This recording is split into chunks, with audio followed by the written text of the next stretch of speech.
Surrogacy as a reproductive option has gained traction in Nigeria, offering hope to the infertile couples and individuals seeking to build families. However, the absence of a comprehensive legal framework governing surrogacy in Nigeria poses significant risks to all the parties involved. The unregulated nature of surrogacy has led to ethical, legal, and medical concerns, including the potential for exploitation, human rights violations, and health risks.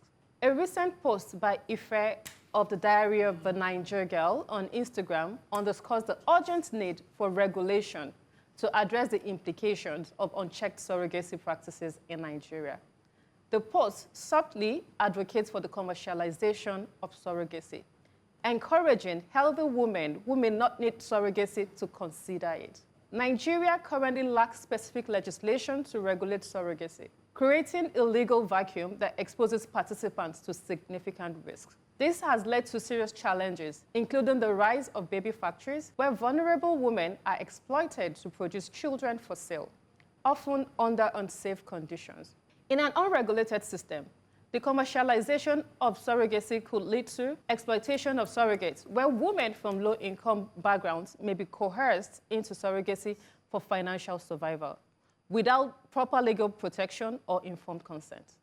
It could also lead to child welfare risks, as children born through surrogacy may face uncertain legal parentage, risking abandonment or disputes over custody, as seen in cases where surrogates and intended parents disagree post-birth. It could also lead to health risks where adequate medical care is not provided for surrogates, increasing risks of congenital abnormalities, preterm birth, and maternal health complications. And there are also human trafficking concerns. The lack of oversight fuels illegal practices like baby factories, where children are sold domestically and internationally, violating anti-trafficking laws. For Nigeria to manage the surrogacy situation before it gets out of hand, we must prioritize passing the 2024 Surrogacy Regulatory Commission Bill, which proposes a regulatory body to oversee surrogacy, ban commercial practices, and protect all parties. We must develop national standards for assisted reproductive technology clinics, mandating counseling, medical screenings, and limits on embryo transfers to protect surrogates and newborn health. The time for action is now to ensure surrogacy in Nigeria is a safe, ethical, and legally sound option for all. All your advocacies all the time. Thank you. They're so deep and you unpack so much. I mean, that advocacy is self-explanatory. You listed 3 very, very important foundations: ethical, legal, and medical. Those are the foundations from which you will build or pass any law. I watched the first video, and I was like, you're healthy, there's nothing wrong with you. Why do you think you can, well, you know, and I just stayed clear out of it. It is a means to exploit people who are not financially capable. You just pay them and say, have a child for me. But then what will make you want to look after them? Are you bound under any laws or legal framework to make sure that they are taken care of before and after they've delivered the baby for you? What are documents that are signed? What are the ethical? In short, there's just so much around it. Surrogacy is a thing of giving hope to those who cannot have medical complications and want to bring forth a child. It shouldn't be something to be done lightly, like you're going to buy a bag. Oh, I like this bag, well, let me buy it. No, it shouldn't be. There are lots of emotions attached to carrying a child. Apart from the changes in the body, there's mental, you know, changes. Women have PTSD. Risk. There's so much. They can die. You know, so it shouldn't be something to be just thought of lightly. I hope Nigeria rises up to it. I hope we have laws that will actually work and not be suggestions, like you always say. For me, you spoke about so many things, but you see the baby factories and children for sale really got me. Like, and this is where regulation, government, and leadership comes in. Somebody will tell you that it's because of poverty. What poverty will cause you to give birth to a child and then sell the child?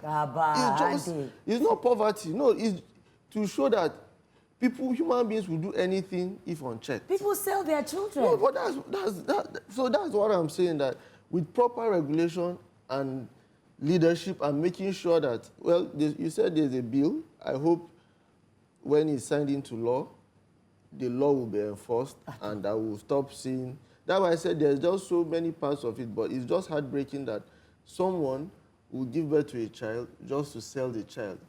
You can't tell me that it's poverty. It's usually not even the person who gives birth to the child that wants to sell. There are people, like you call them, syndicates. I'm not talking about the surrogacy bit now. She mentioned baby factories. There's a group, pregnant women who don't want it. People talk to them and just say, don't worry, give birth, and then they buy. That's different from the surrogacy. And on surrogacy specifically, this is one bit I agree with you, that we just borrow some cultures initially, but even those cultures now, if you notice, superstars are beginning to get pregnant. They are beginning to discourage it through their media, you know, making it fashionable for women to become pregnant again. Because there was a time where it was like a celebrity thing. For I don't want to touch my body. I want to look hard.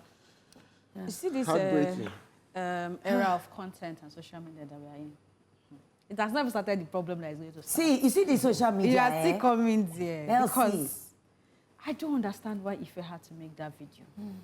You know, she probably had a good intention. Just have let people be riled up, because I don't understand it. Because she even in the video she said, I'm about to rouse social media people up again. So you know, and so but many it is people irresponsible. Were under that post. I like that she has the kind of followers she has. They are real. They are real, and they are thinking. They are thinking. So we weren't just seeing people trying to bash her or insult her. They calmed down and give her reasons 1, 2, 3, 4, 5 why you shouldn't have done this. Unfortunately, I still feel like she's not getting it because she has not rescinded it. She's just sort of moving on from it. Like, I've said it, right? Like you rightly said, and you have said already, there's a lot of emotion that goes into this. We're not going to get to a point where babies are commodities. That's like not they what are is going coming to out happen. of an assembly line. And even if you want to start this kind of conversation, there needs to be a level of sincerity and vulnerability from your own end. Because Ife is above 40, we are women, so we can say it to ourselves.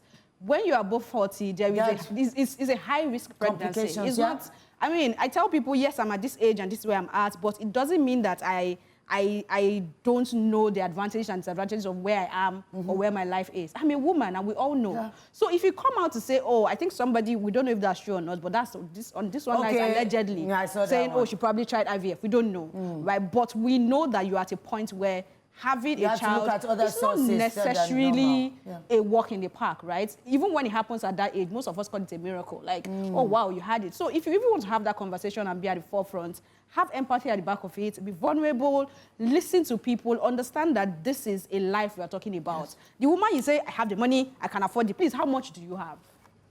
No. How much exactly does she have? That see, people who have this money don't make noise. So you just come outside the camera and say, I have money, I can afford it, I will do it. If you have money, do it. It's not about money. It's not about, if anybody can then begin to afford it because you have money, then those who really need it will not be able to afford it. Right? So I think she needs to also go back and think about it. And I like this advocacy, like I've said. Woman is amazing. We need systems. And my own worry is where this thing is passing and going to now. We have only 3 women. It's now 2. They don't pursue one, Abi. It's just 2 women. And how many men are going to legislate? So I hope that they look at all the angles. Make it a priority. Make it a priority and look at all the angles from who owns the child. When the child is then... The rights to someone's body. You know, when the child then comes forth, what's the protection on that child in terms of even inheritance? Because some people will now say, oh, I'm able to now give birth to my own. This one was not, you know, that child has to be protected. The surrogate mother has to be protected. There has to be laws that covers all these parts that you have raised, right? It's not just passing a bill and a man is standing up and he's talking about women issue. No. Do you understand what you're talking about before you start talking about it? So I don't have faith in them, but I hope that they do the right thing. I hope they watch a place at the table.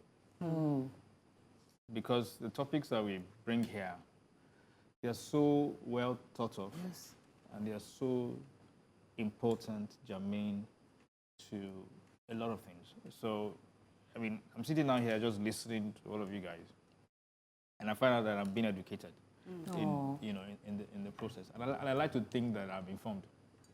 Yeah. But I'm educated about this subject. And And I see it, not just from, I think Zuma, you did an absolute job, in terms of breaking it down and making us see the bigger picture. It's not just about the surrogacy itself. Yeah. It's also about child welfare, the risk, and all. So there's a whole big conversation that you're going to have, that it's important to have a system, a regulatory system, where the women themselves who are birthing these children are protected. The children that come out, they come into a social system that protects their rights. And also the people benefiting from the surrogacy itself also understand that they have certain responsibilities to keep and all that. So we must have this, the big picture and see how it's a very important conversation to have. And my only concern really is from, and it's just from a fiscal perspective, that for every passage of every bill in Nigeria, there's a new commission that is open, and then that's another budgetary, allocation, another opportunity for some people to just steal money. But if there's a way that we can embed it within the Ministry of Health, yes, without creating or women affairs. another commission, Women affairs, yeah. I think I'll be for it. Anyway, planting trees under whose shade we may never sit isn't just an occupation for old men. Is it, Yinka? Why do I think that you're targeting me? Oh. Of course not, Zuma. It speaks to our consideration and care for others, besides ourselves. Qualities to be found in a good father.